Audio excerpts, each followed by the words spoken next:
sipitii kwa kile ninachokiona duniani, bali nafikiria kwa wale wanaoishi ndani yake.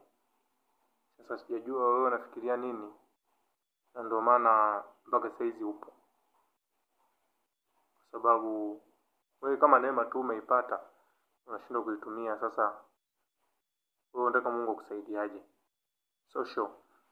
Kwa hiyo unatakiwa uelewe kwenye jambo moja ambalo unatakiwa ulifikiri wakati huu. Upo kwenye wakati gani? Unatakiwa usimame kwenye msimamo gani? Elewa jambo moja ambalo wewe hujalifikiria mpaka saizi. Unatumia pumzi ya nani hapo ulipo? Sasa kazana sana kujivuna na hicho ulicho nacho, kwa sababu unashindwa kuelewa ni kwa nini unaishi. Naona bwana. Kwa hiyo kama ukitambua kabisa hivyo unavyoishi bwana, uhai sio wa kwako na pumzi sio yako.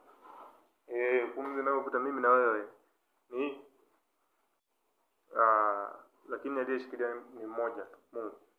Kwa hiyo usijivune na ulicho nacho. Kwa hiyo jitahidi sana kuheshimu watu wanaokuzunguka na